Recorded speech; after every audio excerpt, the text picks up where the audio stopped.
My mom looked at me across the dinner table and said, "You'll never be as good as your sister." Everyone stopped eating. My dad nodded. My sister smirked. But I stood up and said something that made the whole room go dead silent. "I'm Maya, and I'm 28 years old. For as long as I can remember, I've been the invisible daughter, the backup child, the one who worked 2 jobs just to keep her head above water while my parents showered my sister Emma with praise, money, and opportunities I could only dream of. I spent my nights as a hospital nurse, saving lives in the ICU, my weekends tutoring kids just to pay off student loans that seemed to grow bigger every month. I never complained, never asked for help.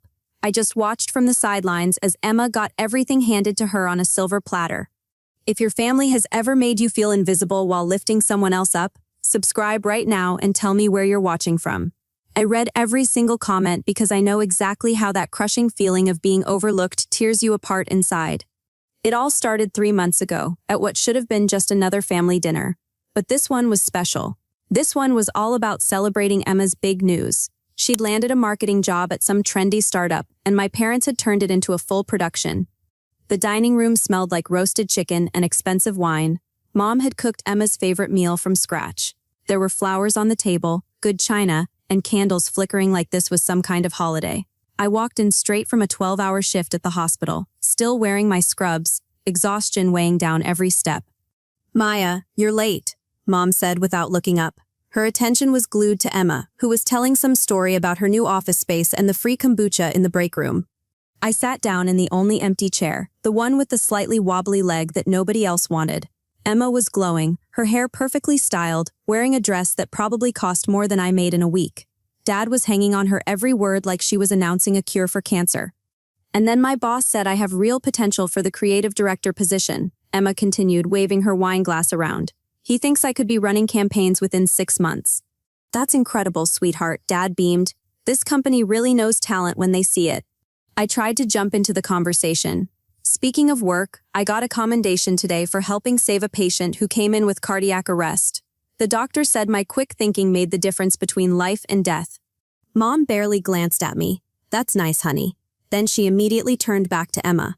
"Tell us more about the office culture. It sounds so dynamic." Dad leaned forward, completely ignoring what I'd just said. "Emma's really going places with this company. They have real growth potential, not like these dead-end healthcare jobs." That's when it happened. The moment that changed everything. Mom looked directly at me with this cold sneer I'd seen 1,000 times before. "Maya, you'll never be as good as your sister. Emma has ambition. She has drive. She's going somewhere in life." The words hit me like a physical blow, but what made it worse was watching Emma's reaction. She didn't defend me. She didn't look uncomfortable. She just smiled and took another sip of wine like Mom had just complimented the weather. As I sat there staring at the half-empty plate in front of me, something clicked. I'd been paying my parents' mortgage for 6 months. 6 months of $2,800 payments coming straight out of my bank account while they gave Emma a $5,000 congratulations check for getting a job that paid less than what I made in a month. But that dinner was just the beginning. The real betrayals were still coming. 2 weeks later, I was scrolling through Instagram during my lunch break when I saw them. Pictures of Emma, my parents, and Emma's boyfriend on a beach in Hawaii. Palm trees, crystal blue water, expensive resort drinks with little umbrellas. They looked like they were having the time of their lives. I stared at my phone screen in disbelief. Nobody had mentioned a family vacation. Nobody had even hinted at it. I called Mom immediately. "Oh, Maya," she said when I asked about the trip, "we didn't think you could get time off work. You're always so busy with your shifts." "You didn't ask," I said, my voice cracking. "You never even asked if I wanted to go." "Well, it was kind of a last-minute thing. Emma needed to decompress after starting her new job. You understand?" I hung up and stared at more photos. My family building sandcastles. My family at expensive restaurants. My family having deep conversations on sunset walks. Without me. Emma's text came 3 hours later. "Sorry, thought you knew about Hawaii. You're always working anyway, so we figured you wouldn't want to come. Hope you're not mad." I wasn't mad. I was devastated. But the public humiliation came next, and that almost broke me completely. Emma's 26th birthday party was held at the most expensive restaurant in town, the kind of place where appetizers cost more than my grocery bill for a week. My parents had rented out the entire back room and invited 50 people to celebrate their successful daughter. I showed up after another long shift, still smelling faintly of hospital disinfectant, wearing the nicest dress I owned that still looked cheap next to everyone else's designer outfits. Mom gave a speech that made my stomach turn. "We're so proud of our Emma," she announced, raising her wine glass high. "She's always shown such natural talent, such a bright future ahead of her. Some people are just born to succeed." The whole room clapped. Emma glowed under the attention like she was accepting an Academy Award. That's when Mrs. Chen, one of Mom's friends, turned to me. "And what do you do, Maya? I know Emma's in marketing, but I've lost track of your career." Before I could answer, Dad jumped in with a laugh that made my cheeks burn. "Oh, Maya's still figuring things out. She's working at the hospital, but Emma's the one with the real career. Emma's the one who's really making something of herself." I had just completed my nursing degree. I was working in the intensive care unit, literally holding people's lives in my hands every single day. I was making more money than Emma had ever seen in her life. But all Dad could see was his successful daughter who posted pretty pictures on social media for a startup that might not exist in 2 years. Mom raised her glass again. "We're just so proud of our successful daughter," she said, looking directly at Emma while I sat 3 feet away. The room went quiet for a moment, and I felt 50 pairs of eyes on me. Some people looked confused. Others looked embarrassed for me, but my parents just smiled and kept celebrating Emma like I was invisible. That night, I went home and cried until my eyes were swollen shut, but the worst betrayal was still coming. I discovered it by accident while helping Mom organize her bills. There, mixed in with utility statements and credit card payments, were documents that made my blood run cold. Emma's student loan statements, all marked paid in full. I grabbed the papers with shaking hands and started calculating.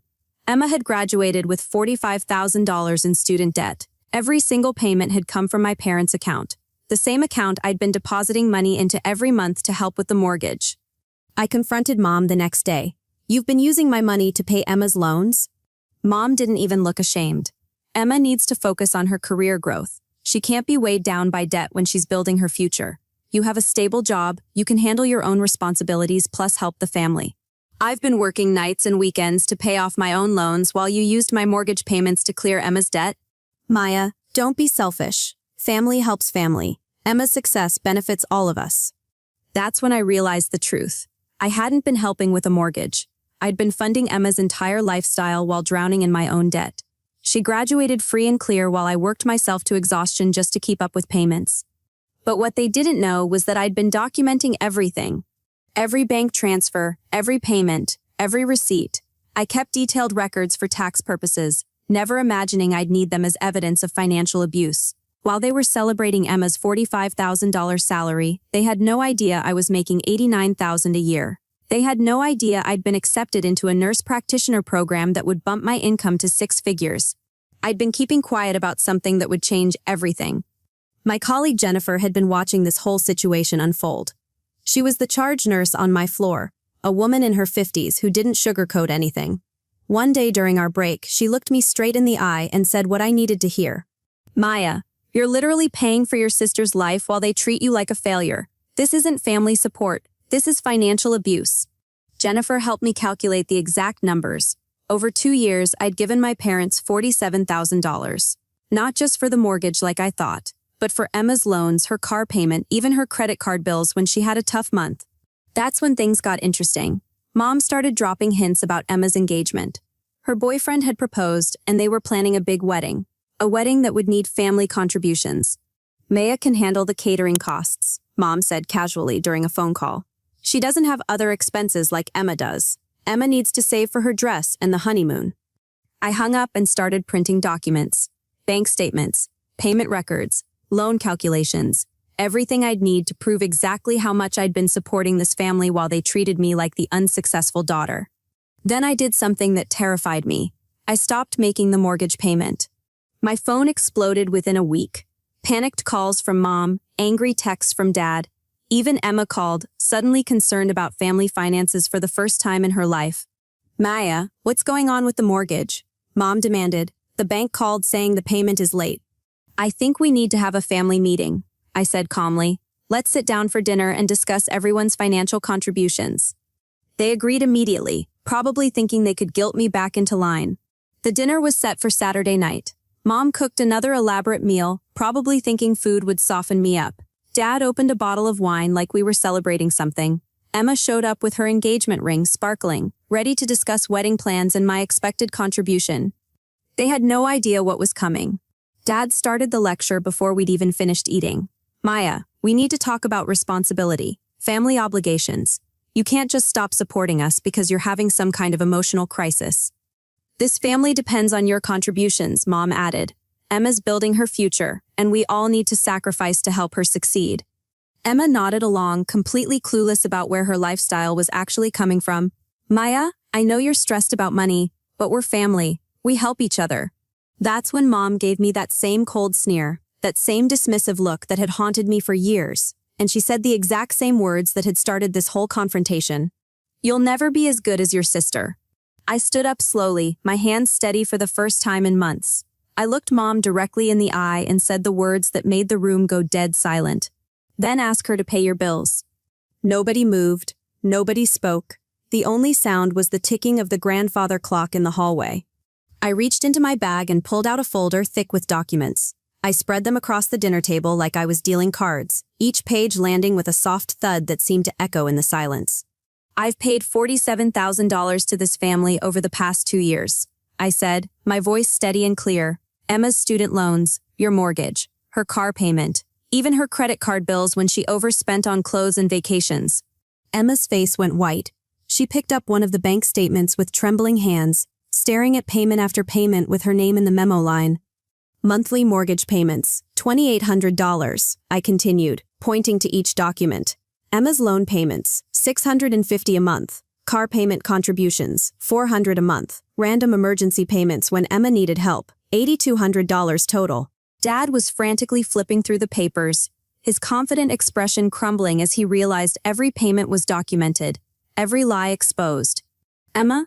I turned to my sister, who was still staring at the evidence in shock. You had no idea I was paying your loans, did you? She shook her head, tears starting to form in her eyes. Maya, I thought Mom and Dad were helping me. I didn't know the money was coming from you.